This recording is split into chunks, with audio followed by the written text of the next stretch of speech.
بسم اللہ الرحمن الرحیم۔ السلام علیکم۔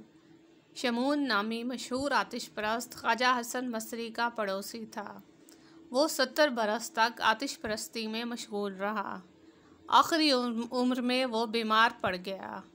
جب کئی روز گزر گئے اور عمدہ علاج اور تدابیر کی وجہ سے وہ صحت یاب نہ ہو سکا تو ایک روز خواجہ حسن بصری رحمۃ اللہ علیہ اس کی عیادت کے لیے تشریف لے گئے۔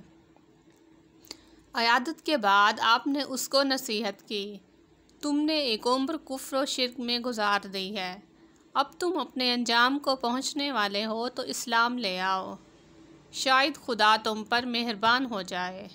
شمون نے جواب دیا، خواجہ صاحب، مجھے مسلمانوں کی 3 عادات سخت ناپسند ہیں، ان کی بدولت میں اسلام سے دور رہا ہوں اور اب بھی مجھے اس میں کوئی کشش محسوس نہیں ہوتی۔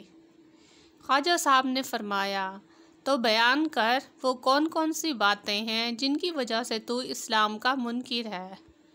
اس نے جواب دیا، اول یہ کہ مسلمان دنیا کو برا کہتے ہیں جبکہ شب و روز دنیا کے متلاشی اور متوالے ہیں۔ دوم، وہ موت پر کامل یقین رکھتے ہیں لیکن موت کے لیے کوئی عملی سامان تیار نہیں کرتے۔ سوم، یہ کہ خدا کے دیدار اور خدا کو حاصل کرنے کے بھی متمنی رہتے ہیں اور ہر وہ کام بھی کرتے ہیں جو خدا کو پسند نہیں ہوتا۔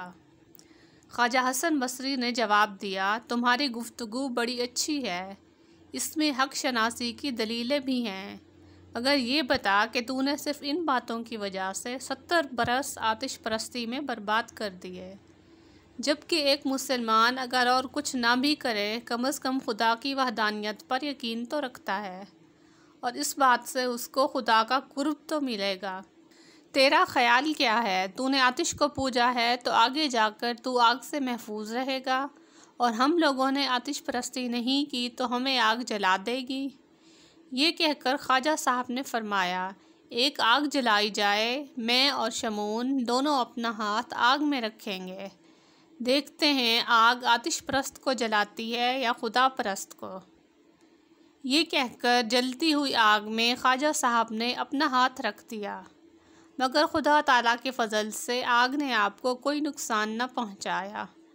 شمون نے یہ روح پرور منظر دیکھا تو اس کا دل ہدایت الہی سے منور ہو گیا اور وہ فوراً خواجہ حسن بصری رحمۃ اللہ علیہ کے آگے ہاتھ جوڑ کر بولا، حضرت اسی وقت کلمہ پڑھائیے، کفر و شرک میں میں نے ایک عمر بسر کی ہے، چند سانسیں باقی ہیں، کیا خبر یہ گھڑی پھر نصیب ہو کہ نہ ہو۔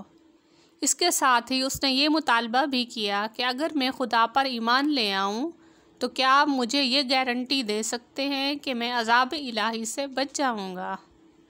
خواجہ صاحب نے فرمایا، کیوں نہیں، میں تمہیں لکھ کر دیتا ہوں کہ اگر تم مسلمان ہو جاؤ تو خدا تعالیٰ تمہیں ضرور بخش دے گا۔ چنانچہ ایک اقرار نامہ تیار کیا گیا جس پر خواجہ حسن بصری اور دیگر عادل حضرات کے دستخط بطور گواہ کے رقم کیے گئے۔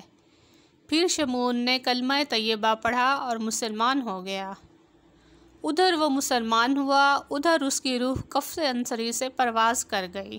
خواجہ صاحب نے اس کو غسل دیا، کفنایا اور وہ عہد نامہ اس کے ہاتھ میں دے دیا اور پھر اس کو اپنے ہاتھوں سے قبر میں اتار دیا۔ رات کو خواجہ صاحب کو ایک پل کے لیے بھی نیند نہ آئی۔ انہوں نے ساری رات نوافل ادا کیے اور خدا تعالیٰ کے آگے عرض کرتے رہے، اے رب کریم، میں تو خود ایک گنہگار آدمی ہوں، میں کسی کی بخشش کی کیا ضمانت دے سکتا ہوں؟ میں نے ایک دعویٰ کر دیا ہے، اب تو میری لاج رکھنا، ورنہ قیامت کے روز میں اس شخص کو کیا منہ دکھاؤں گا جس نے میری ضمانت پر کلمہ پڑھا۔ اسی بے کلی میں خواجہ صاحب کی آنکھ لگ گئی، انہیں خواب نظر آیا۔ انہوں نے خواب دیکھا، کیا دیکھتے ہیں کہ شمون کے سر پر تاج ہے اور وہ بہترین لباس میں ملبوس جنت کے باغات میں سیر کر رہا ہے۔ خواجہ صاحب نے فرمایا، اے شمون، تیرا کیا حال ہے؟ شمون بولا، اے حسن بصری، میں بتانے کے لیے وہ زبان اور الفاظ نہیں رکھتا کہ خدا نے مجھ پر کیا کیا مہربانیاں کی ہیں۔ اس نے مجھے میرے گناہوں کی معافی دی، مجھے بہشت کے محلات میں اتارا، مجھے اپنا دیدار کرایا اور وہ انعامات دیے کہ بس میں کچھ بھی بیان کرنے کی قدرت نہیں رکھتا۔